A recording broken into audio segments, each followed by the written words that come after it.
While college has always been about some measure of unrest and uncertainty, the Vietnam War period was an unusually volatile period in American history, especially for those young men who were told to go and fight it. That war took William Bro Adams from this place across the globe in service to his country. After the war, Dr. Adams returned to Colorado College. His mentor, Professor Emerita of Philosophy, Jane Cavell, remembers the seriousness with which Bro took up his studies when he returned. Here he read Shakespeare and Sophocles and experienced firsthand the insight and intellectual empowerment that comes from the deployment of the humanities in addressing life's challenges. Those gifts crystallized within him a sense of what his life would be about. Following his graduation from Colorado College, Dr. Adams went to Paris to conduct research as a Fulbright scholar. Inspired to live a life of the mind, he then pursued his doctoral degree in the History of Consciousness program at the University of California, Santa Cruz. Dr. Adams went on to become a professor at several of our nation's top institutions. His work in the classroom was dedicated to helping his students find the intellectual empowerment and perspective that his undergraduate education gave him.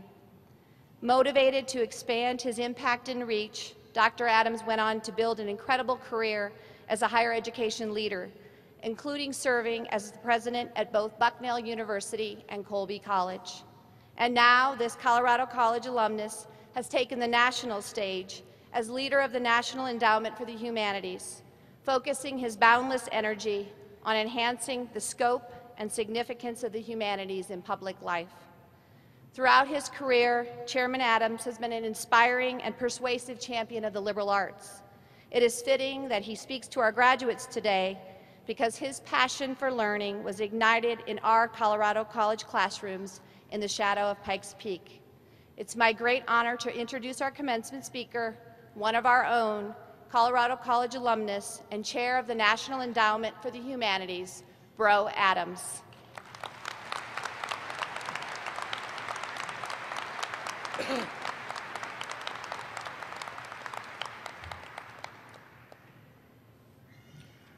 President Tiefenthaler, members of the Board of Trustees, faculty and staff, parents and family members of graduating seniors, and of course, above all others today, this great class of 2015. Thank you for inviting me to speak with you today. I'm honored and I'm excited to be here. I'm excited in part because I missed my own commencement. I finished my coursework mid-year, and when spring arrived, I was far away in France studying philosophy and language. Some of us who graduated in the 1960s and 1970s were dismissive of ritual and ceremony. Hard work and accomplishment should be their own rewards, we thought. High symbolism and formal celebration shouldn't matter. Our dismissiveness had the added benefit of tweaking our parents and grandparents, which was practically a sanctioned sport with us. But we were wrong. Ritual and ceremony do matter, and as the years have gone by, I have regretted missing my chance to sit where you are sitting today. So today is a kind of reprieve for me. I hope you won't mind if I think of this ceremony as a substitute for the one I missed and consider all of you my classmates. My mother will also be grateful for your generosity. Thinking about today and about all of you has taken me back in some other ways as well. I arrived here as a freshman in the fall of 1965, exactly 50 years ago next September. You can't imagine how painful it is to say that. I know that my pain is shared by friends who are here today in the audience. We're all just glad that Pikes Peak is still here, and it is older than we are.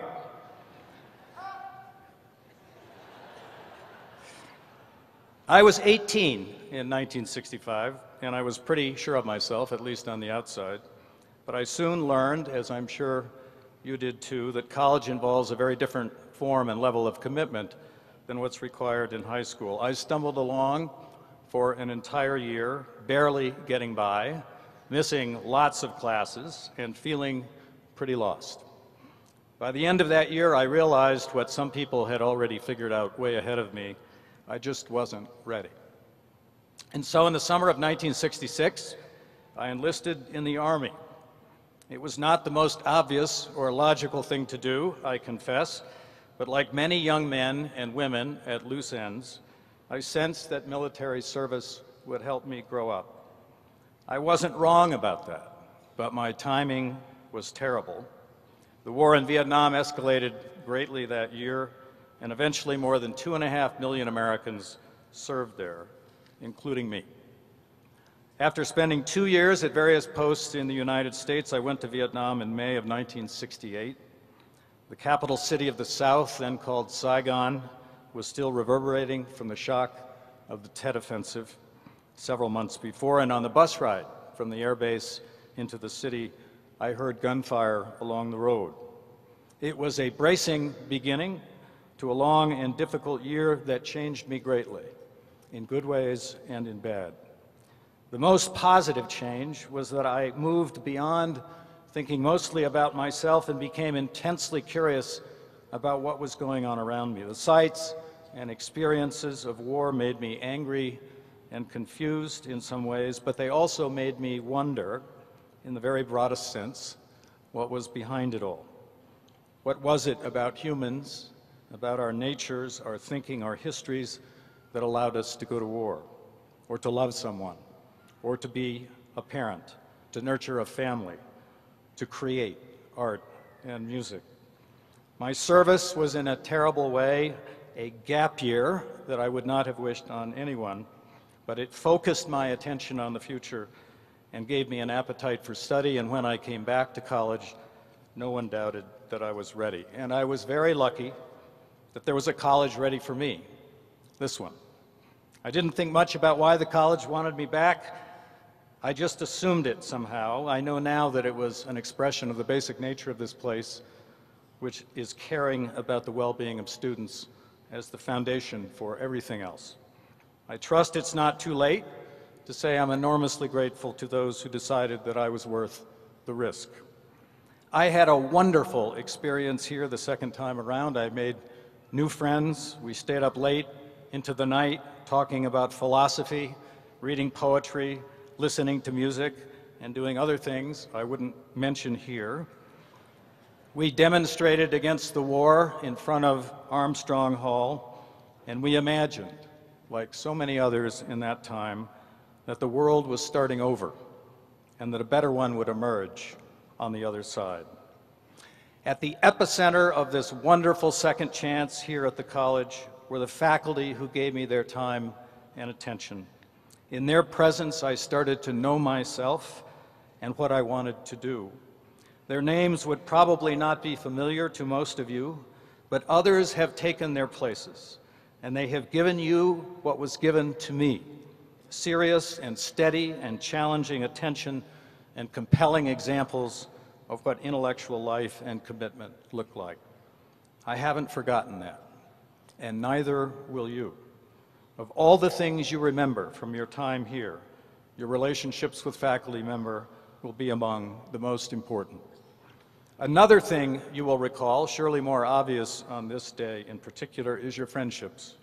The sweet and sad sensation of commencement is due in part to the fact that you're about to scatter to different parts of the world and lives, leaving behind the people with whom you've shared this rare and wonderful form of community.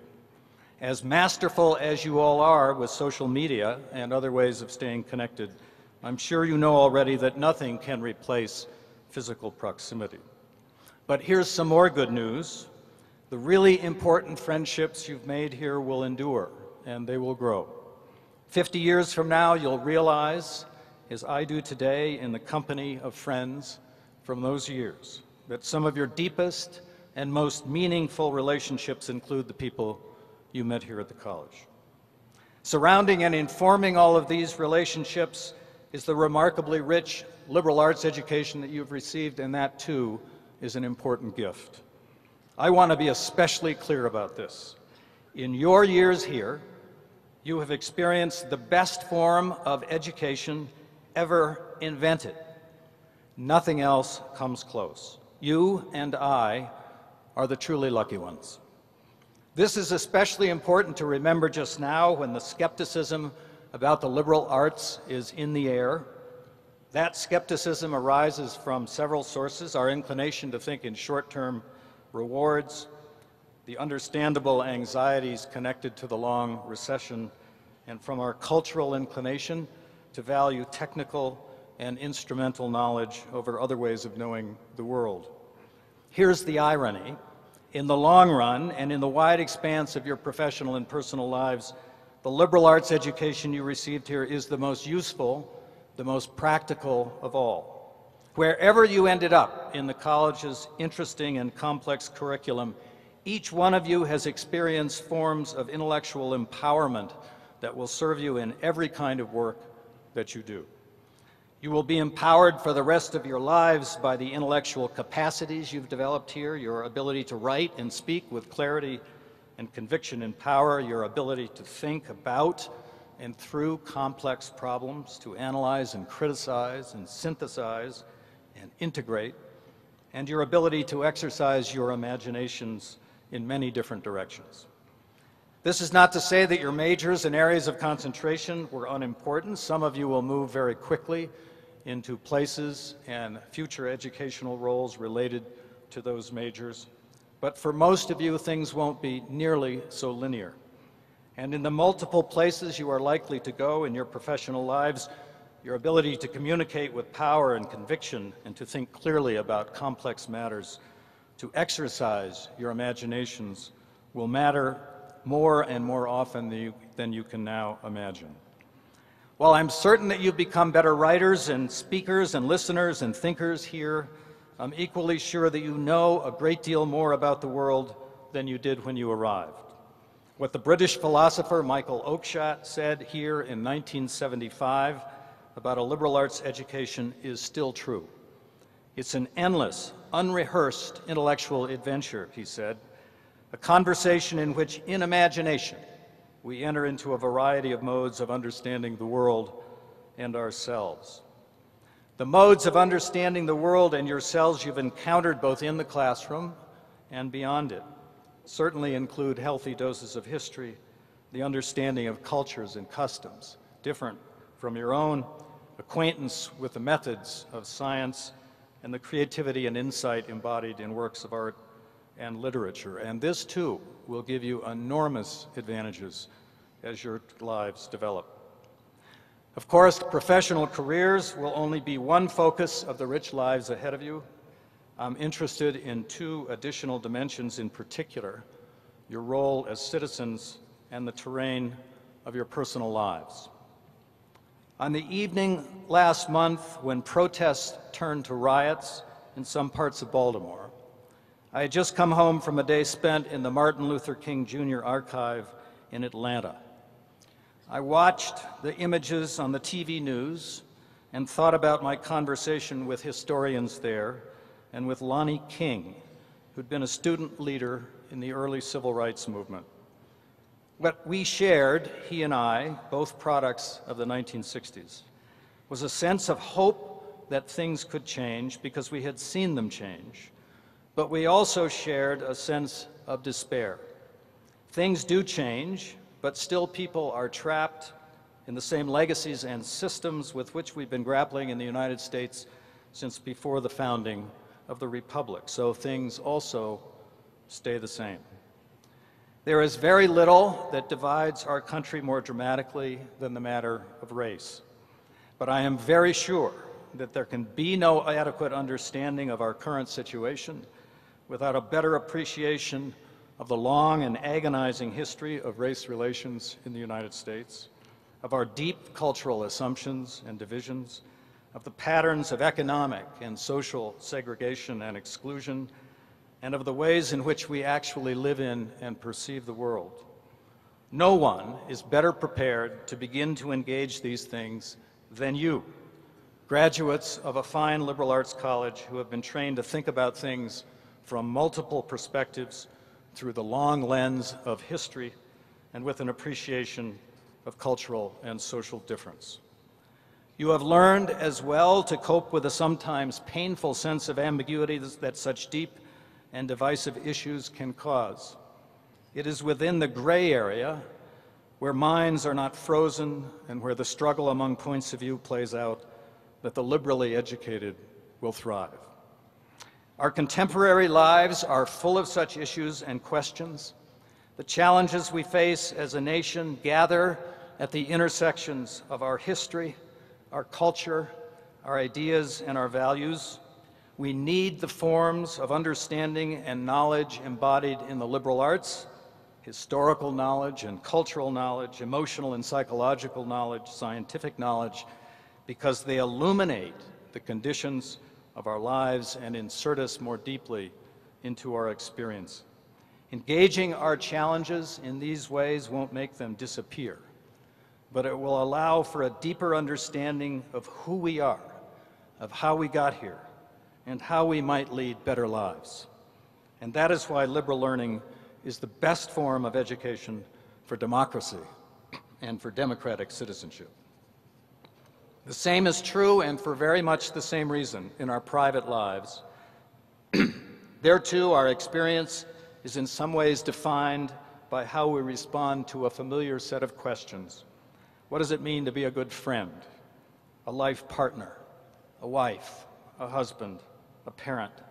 What are my obligations to other people? What are my obligations to the planet? How am I doing as a person? Does my life have integrity? Do I have integrity? I don't wake up thinking about these things in quite the way I've expressed them, and you won't either, but they're always lurking in our daily interactions with those with whom we live and work. They're as fully present in the headlines we read as in our internal monologues at night about what happened during the day and how we're doing in our lives. Sometimes we wish they would go away, but if my experience is any indication, so long as you're alive, you will ask yourselves those questions. I'm sure that your intellectual journeys at the college have equipped you to deal with these moral questions and challenges of life. And the resources that you've been exposed to here, literary, art and history and science and philosophy, will always be there for you to return to when you need them. This is among the greatest gifts your teachers gave you and that you gave yourselves in your time here at the college. I hope you will indulge me in one last bit of time travel. Several weeks ago, an alumnus from my era, who was an accomplished photographer, circulated some pictures he took during a demonstration here in the spring of 1965, a week or so after the famous Civil Rights March from Selma to Montgomery, Alabama. As those who saw the film or studied the history will know, that march was disrupted by police violence, which shocked the country and prompted many protests, including the one here in Colorado Springs. I recognize several friends in the pictures that went around, and at least one of them is here today. As I looked at those images and the familiar faces, so concerned and yet so hopeful, I was reminded of both the profound worry and the optimism of those times. The worry was certainly warranted, but so too, I think, was the optimism. In some important ways, the country is indeed a better place than it was in 1965, more open and tolerant, certainly, and in some ways more just. And yet we've all been struck in recent months by the painful persistence of the issue that brought my classmates into the streets of Colorado Springs in 1965. And not just in Ferguson and Bedford-Stuyvesant and Staten Island and Baltimore, but in Washington and Los Angeles and probably Colorado Springs too. Other things echo as well, including especially the fact that our country has been at war for almost 25 years. As I look out at all of you, and as I think about those photographs and my friends 50 years ago, I'm intensely aware of the fact that we are about to hand things off to you, the college, the country, the future. I don't intend to give you advice about how to engage the difficult world we're leaving for you, but I do want to share one wish several forms of hope, and one certainty. I wish we had done a little better, and that the country you are about to inherit were less difficult. But I'm certain that what you've learned here has equipped you to be effective participants in things, should you have the energy and interest for it. I hope that you will. And if you do, I hope that you will be a bit more persistent and patient than some of us were. And I hope that some meaningful number of you will want to engage in public service, including military service, where we desperately need people educated in the liberal arts. There is one form of service that I can confidently say is obligatory for each and every one of you, and that is service to alma mater. That obligation stems from the fact that everything we see around us and everything that we did here was provided for us by others who went before. The buildings where we learned and played, the classrooms and labs where we studied, the scholarships that helped many of us attend, all of these things were gifts. And now it's your turn to give. There are many ways to do so, to give back to the college that has nurtured you. You can volunteer in admissions or in alumni programs as your working lives develop. You can help students here by giving them the benefit of your own experience. I expect that someday some of you will be called upon to serve as members of the Board of Trustees. And when the time is right and you're able, I hope and trust that you will also share your financial resources with those who come after you. Thank you for listening and putting up with my time traveling. Best wishes to you in all of the places to which you now depart. You'll find lots of new family members waiting for you in those places, alumni and alumnae of the college, doing all kinds of interesting things. That is yet another enduring gift of the college. Don't hesitate to call upon them, for I know they will want to meet you and to help you. Congratulations to all of you. Good luck, and thank you for giving me, at long last, the chance to graduate.